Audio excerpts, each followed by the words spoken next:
All right, Dr. Brett here, and I have Dr. Lydia as my example, and we're going to go through a really common question that we see or we hear a lot from people with regards to what some people will term like sciatic stuff, so like pain down the leg or pain in their glute, when in all reality, most of this stuff is a pelvic distortion or pelvic issue from your SI joint, which is this knob. You have two of these little knobby things here in the back, and the one on the right, the one on the left gets agitated by something, typically things not like trauma, but like sitting the wrong way, walking funny, goofy movements with your leg, workout things that you do, whatever it might be, but it irritates that joint, which can cause pain to start to seep down into your glute and even into your leg in some cases, sometimes even down to your knee on there. It's not a true sciatic problem where it's actually affecting nerve. It is a referred pain from that joint. So the things we look at to begin with, I'm going to have you go ahead and stand up here, facing the door there. Okay. On it, but we'll look at somebody when they stand up and we'll just check hip height with people. I'm going to have you turn this way actually. We'll check hip height in regards to where their hips sit, and a lot of times you'll see one side higher than the other. So the right side of her sits higher than the other, which tells me right off the bat more than likely this starts to raise up here a little bit with somebody. Then we'll go ahead and have you go face down the table here. And we'll look at it from a similar perspective here. When they lay on the table, what do we notice with them? We'll look at leg length differences from side to side. So you can see like with her, she's got about a ½ inch difference shorter on the right. You see it where she's laying here as well too, because her pelvis kind of rolls this way a little bit through here.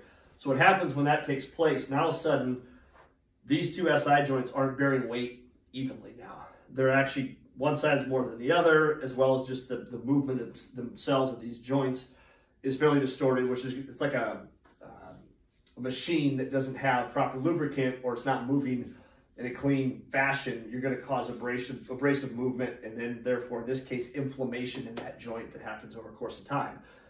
When that happens, now all of a sudden your body starts recruiting muscles, like your glute overfires to try to make up for this a little bit more, or your hamstring gets tight on one side, or your hip flexor gets tight on that side as well too. All these things then create a secondary pain response. Pain on your leg, lower back pain, any of these types of things, groin pain in some cases as well too. I had people come in and tell me they think they have a hernia, when in all reality they have an SI joint problem that's referring pain clear through their pelvis into the groin area on there. So we look at that type of thing. The other things we can check this with is a simple muscle testing as well too. I'm gonna have her pick her leg up and out to the side, push out towards my hand, push, push, push. And the average person, no matter what age, should be able to hold that and have a lock on that. And even in that case, it doesn't really stick real well. Go ahead and go to your back there for me now. And we can do some other muscle testing from this perspective of strength, more or less here. So we'll take our left side, leg up, push up towards my hand, push, push, push, good. Bring this side up, push up, hold, hold, hold. Okay, good. Even with that, like there's a little bit of she shifted her body before she even turned that one on, just to try to adapt and compensate for what's going on through there. We'll bring this one up and out like this. Go ahead and push up towards my hand on this side. Hold, hold, hold, okay? It's not real easy to begin with. Bring this one up towards my hand. Hold, hold, hold. Yeah, she's way better on this side than her left side on there with it. So simple testing with that can give you a better idea as well too, kind of what's going on that end of it. So a couple things we're going to do here. I'm going to adjust her through her pelvis just so that we can kind of see how that actually works, because she does have this going on right now. And then we'll give her a few things to work on after that you can work on your own at home that can help clear some of these up. So go ahead and go face down here for me.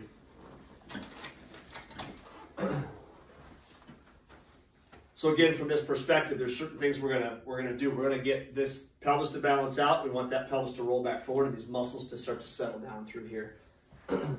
I prefer, in a lot of these cases, to start with some simple drop piece. The table just drops below on there. We're going to work right through that joint. We're going to stabilize this side. And it doesn't take a lot just to kind of flatten that out through there. Then I'm going to do the same thing. I'm going to have the leg go out to the side, push out towards my hand, push. It's already turning on better than it did before on there. Let's have you go ahead and lay on your left side now. And this is just real simple movement here. We're going to work through there. Nice and easy here. Good. Good. Other side now for me. And this is what we're going to roll right back up underneath here. Bend this knee up for me there. Good. We'll go right through that joint on this side here. Nice and simple. Good job. On your back. So now we've actually created some movement through the joint itself. So that first bit we did was just to turn things on. The second piece is to create some movement. Now we're going to restabilize this from this side. So I'm going to pull it this way. I'm going to bring this leg up. Same thing, we're going to use the drop tables with this, and we're going to work on her pelvis through her leg and through some pelvic contacts here. And we're just going to elevate this side here. Good. We're going to flip these around. We'll bring this one up. Now we're going to drive the other side of the pelvis the opposite way it was before.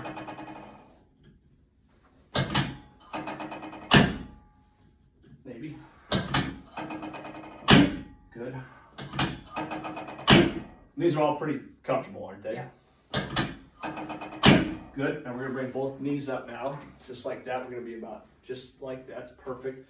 Now I'm going to have her flatten her spine to the table. So go ahead and tuck your pelvis back. Good. So it's just that little pelvic tuck to turn that on. And it's just all she's doing is like 20% is all.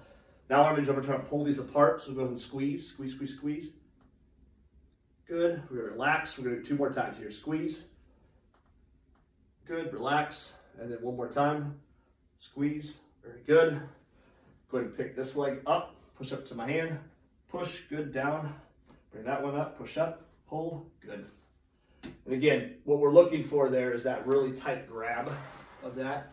We're going to come up here again. Go ahead and push up towards my hand. Push, push, push. Good. Up to this side. Push up. Hold. Very good. I would say 90% improvement of where we kind of started on there. Now the trick to this is not that. The trick to this is to get somebody to be able to keep this pattern and not lose it. And there's some other things with what we're going to show you here that you can do even without the chiropractic piece that's going to benefit you to some degree. The key is, though, from a chiropractic perspective, we got to get movement back and we got to turn neurology on. That's what we're checking with muscle strength. We're not checking for strength. We're checking to see if neurology is turned back on there, or if it's still off. It turns off because the fact it doesn't work right, and the body says, I don't want to make this worse, therefore I'm going to turn this off.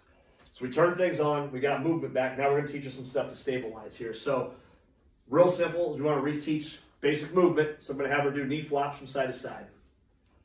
Simple with that. 10 of them to each side. It's really basic, really straightforward. Now we're going to work a knee pull. So same position, bring the knee up, grab that, squeeze it to your chest. Good, back down, other side. Squeeze, good. These are things anybody can do on there. We're gonna do 10 of those each side, same thing. Now we're gonna do a simple leg lift. So we're gonna go leg straight out, all the way up to there, back down, don't touch the ground, back up, don't touch the ground. The whole time she's doing this, that core is tight. That little pelvic flattening movement is on there. So again, same thing, 10 to each side. This is about mobility as well as just turning that core back on as well too. Next thing we're going to work on is from here, we're going to do a simple hip extension. So we're going to come straight up off the table. Good. Good. And what we're going to do with this, we're going to add like a 5-second hold to it. Good. And when she does this, the reason I have my hands here so that she doesn't take her knees apart and doesn't put her knees together. We want them just like you're walking. So go ahead and go back up again. Good with that. Go back down. Now we're going to add a little bit of something to this. We're going to go leg out. One leg out. We're going to keep these even here. Now you're going to go up and keep those level.